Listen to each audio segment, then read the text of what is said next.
임상시험 선배의 가이드 오늘은 33번째 시간 PIP, Pediatric Investigation Plan, PSP, Pediatric Study Plan입니다.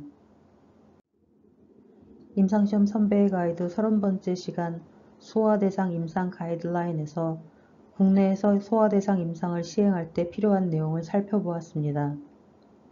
European Medicine Agency에서는 Pediatric Investigation Plan, PIP라는 것이 있고 FDA에서는 Pediatric Study Plan, PSP라는 것이 소아대상 임상에 대한 가이드라인을 제시합니다.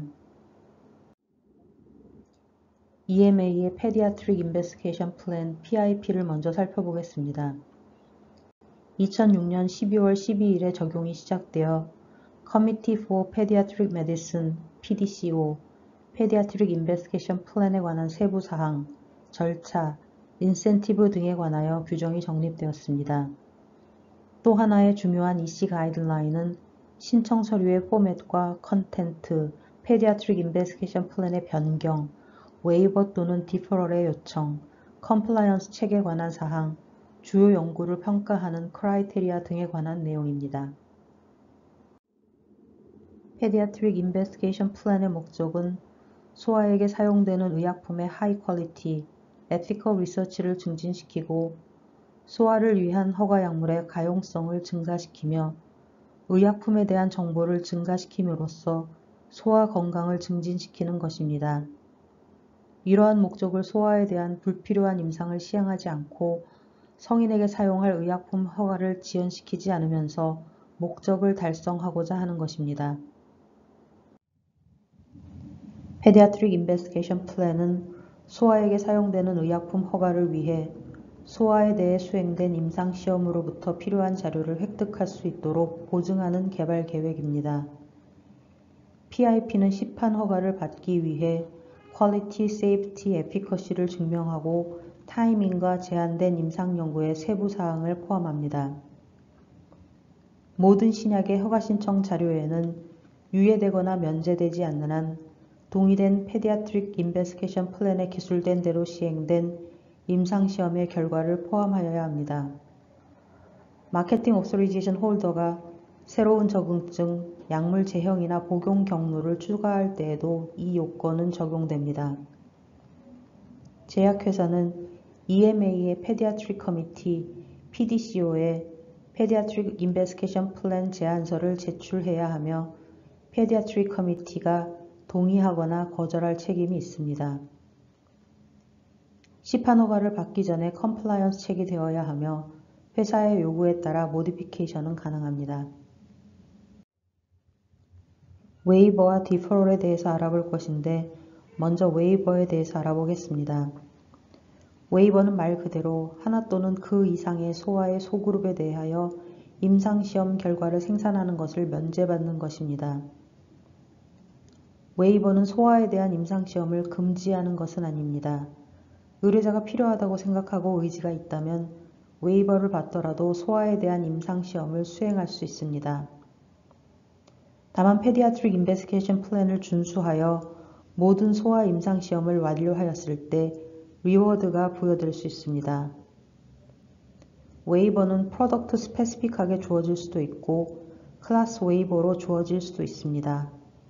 클래스 웨이버는 예를 들면 알츠하이머 병이나 브레스트 카시노마와 같은 예입니다. EMA는 시판 허가 신청의 일부로서 Pediatric Investigation Plan을 제출하지 않아도 되는 의약품의 클래스 웨이버 명단을 유지합니다. 이러한 의약품들은 소아에게 안전하지 않거나 효과가 없거나 성인 환자들에게만 영향이 있는 질병이나 상태에 해당하거나 소아에게 기존 치료제에 비하여 의미 있는 베네핏이 없는 경우에 PIP를 제출하는 요건이 면제됩니다. 클래스 웨이버가 부여되는 의약품은 다음과 같습니다. 안드로젠 리셉터 모듈레이터, 에스트로젠 리셉터 모듈레이터, 그로스 앤 섹스 호르몬, 퍼스트 제너레이션 탁소이드 메디시널 프로덕트, 액테이나시딘 메디시널 프로덕트, 에피더멀 그로스 팩터, 시밀레이드 신타제, 콜리쿰 알칼로이드, 안드로젠 안타고니스트, 피리미딘과 피리미딘 아날로그를 함유하는 메디시널 프로덕트 등입니다. first and second generation platinum containing alkylating methylating ribonucleotide reductase beta-2 inhibitor, primarily alkylating, photosensitizing, retinoic X receptor activating, immunomodulatory cytokine, peroxisome proliferator activated receptor gamma modulator 등등도 클래스 웨이버가 주어집니다.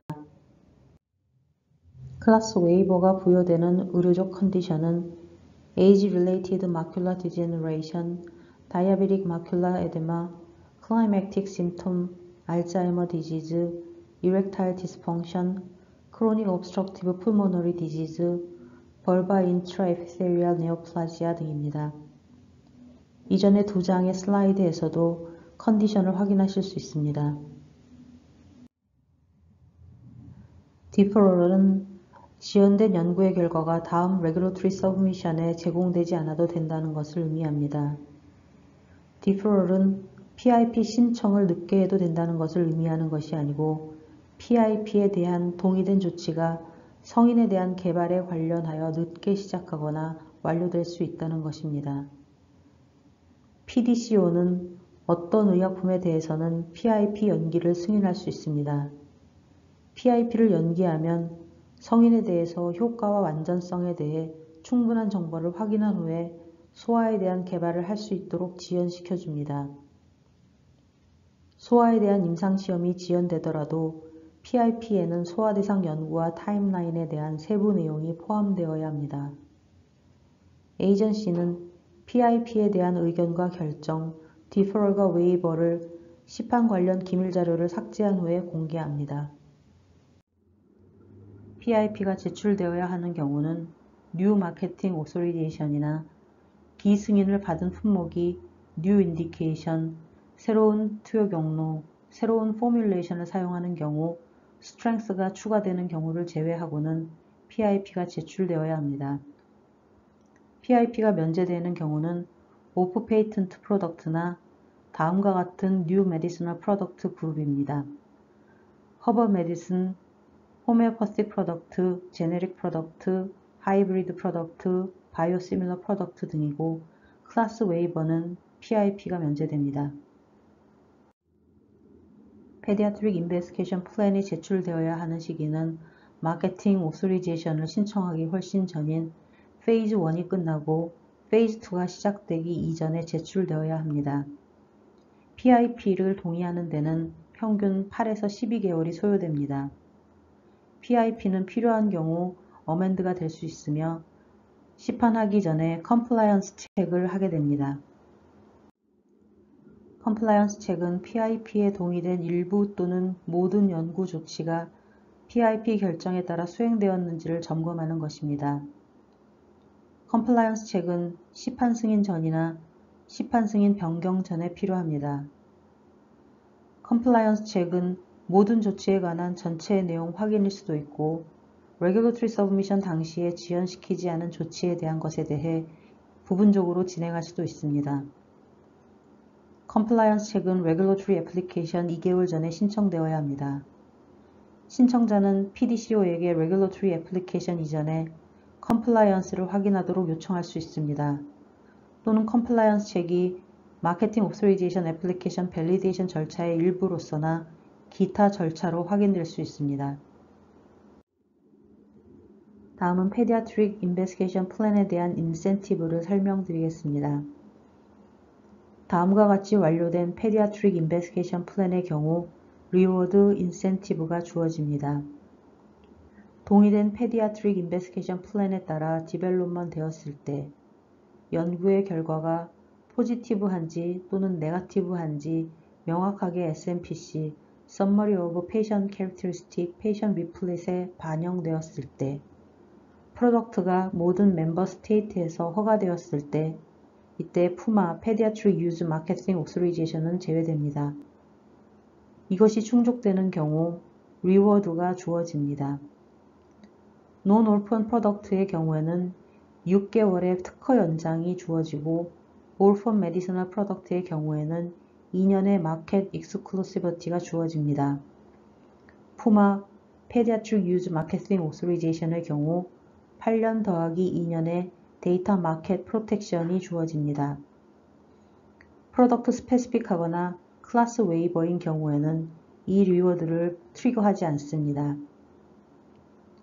네거티브 또는 포지티브라고 명확하게 말할 수 없는 인컨클루시브한 스터디 리절트가 반영되어 있는 경우에는 리워드가 주어지지 않습니다. 지금까지 설명드린 것처럼 EMA는 PIP, Pediatric Investigation Plan이라고 부르는 반면 FDA는 PSP, Pediatric Study Plan이라고 부릅니다. PSP 가이드라인은 2016년의 드래프트 가이던스였으나 2020년 7월에 오피셜 가이던스로 배포되었습니다. 이 가이던스의 목적은 의뢰자에게 이니셜 페디아트릭 스터디 플랜, IPSP와 IPSP 개정에 관한 권고사항을 제공하는 것입니다.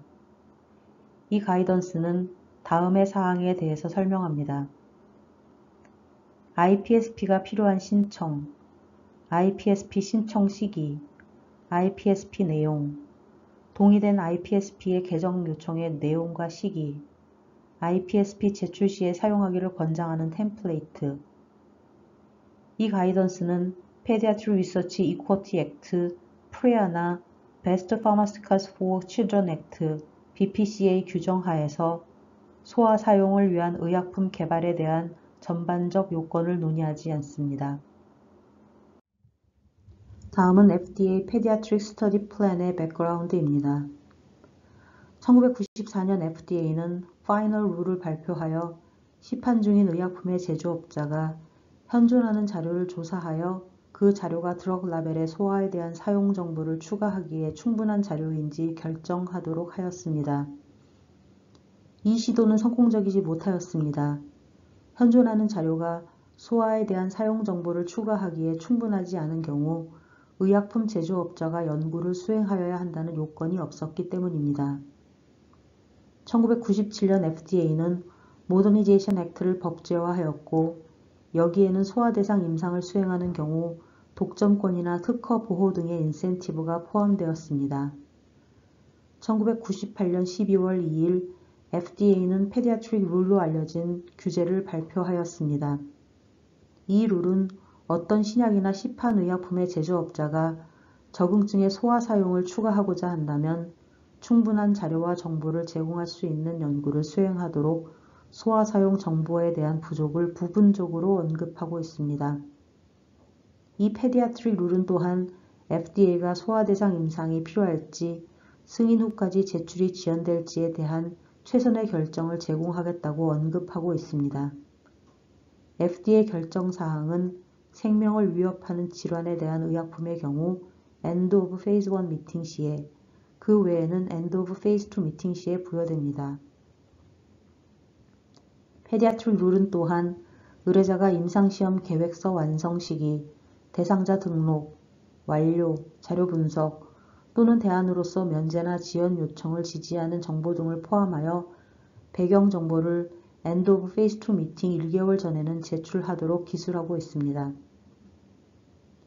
그러나 2002년 10월 17일 콜롬비아 디스트릭트의 지방법원이 FDA가 페디아트릭 룰을 제정하는 것은 법에 명시된 권한을 넘어섰다고 판단했으며 이 룰이 시행되는 것을 중지시키고 효력을 정지시켰습니다.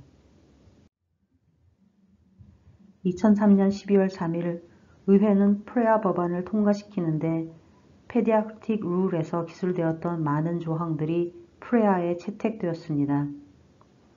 2007년 개정된 페디아트릭 리서치 이쿼티 액트 프레아에서 소아 대상 임상에 대한 타임라인과 제출 계획은 의약품 개발의 Investigational New Drug Application IND 기간 중에는 제출하지 않아도 됩니다.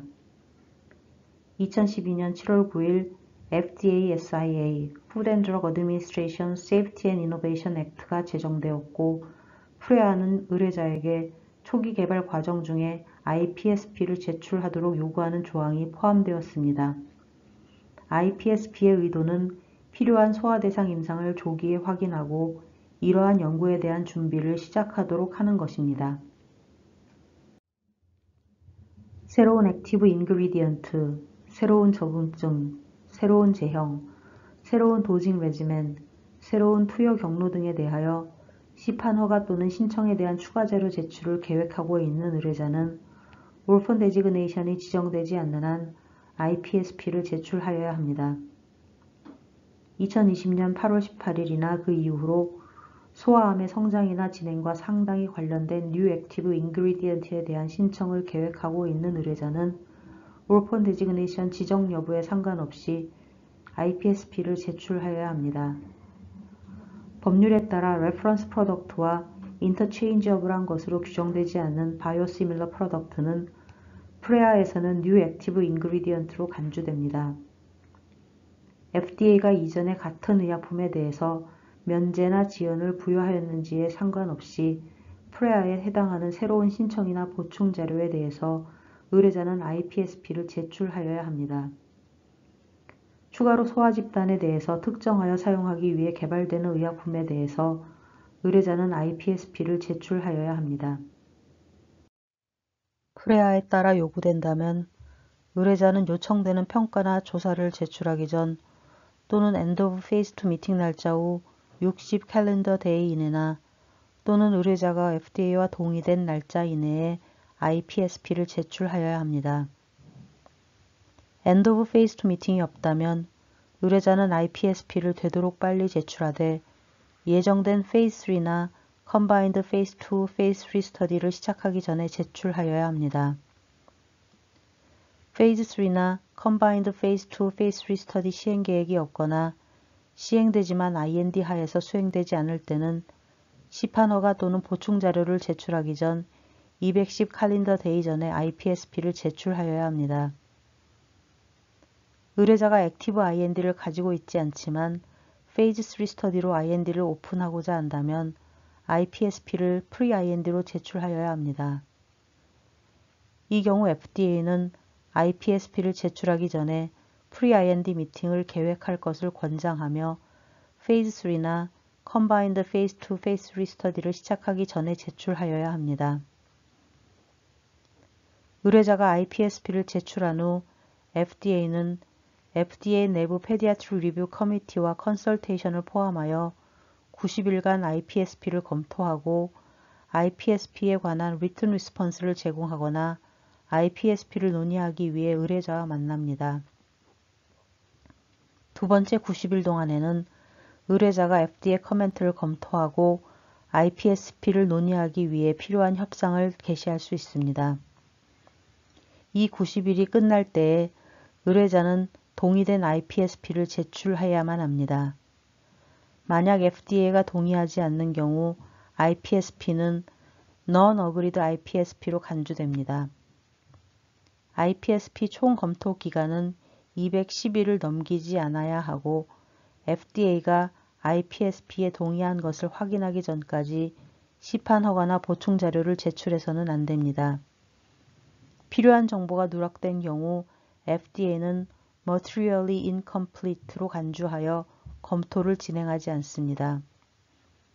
의뢰자는 30일 이내에 Complete IPSP를 제출하여야 하고 의뢰자가 Complete IPSP를 제출하면 210일 검토 기간이 시작됩니다. Amended IPSP의 제출, 검토, 동의의 타임라인은 Initial PSP, IPSP와 동일합니다. FD&C 액트는 IPSP가 다음의 내용을 포함하도록 요구하고 있습니다. 첫 번째, 스터디 오브젝티브와 디자인, 에이지 그룹, 해당 엔드포인트, 통계적 접근을 포함하여 의뢰자가 수행하고자 하는 소아 대상 연구의 아웃라인.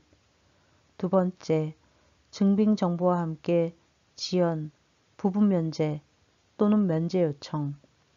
세 번째, FDA가 발행한 규정에 명시된 기타 정보. 어펜딕스 1에는 IPSP 템플레이트가 제시되고 있습니다. 타이틀 페이지에는 Appropriate Name, Established Name 등을 포함하여 다음과 같은 정보가 기재되고 다음으로는 첫 번째 Overview of the Disease Condition in the Pediatric Population이 1에서 3페이지로 요약 정리됩니다. 두 번째 Overview of the Drug or Biological Product, 세 번째 Overview of planned extrapolation to specific pediatric population. 네 번째, planned request for drug specific waiver. 다섯 번째, planned request for deferral of pediatric studies. 여섯 번째, tabular summary of planned non-clinical and clinical development. 일곱 번째, age appropriate formulation development. 여덟 번째, non-clinical studies. 아홉 번째, clinical data to support design and initiation of studies in pediatric patients. 열 번째, planned pediatric clinical studies. 10.1에는 pediatric pharmacokinetic or pharmacokinetic pharmacodynamic study가 정리되고 10.2에는 clinical effectiveness and safety study가 정리됩니다. 11번째, timeline of the pediatric development plan. 12번째, agreement for pediatric studies with other regulatory authories가 정리됩니다.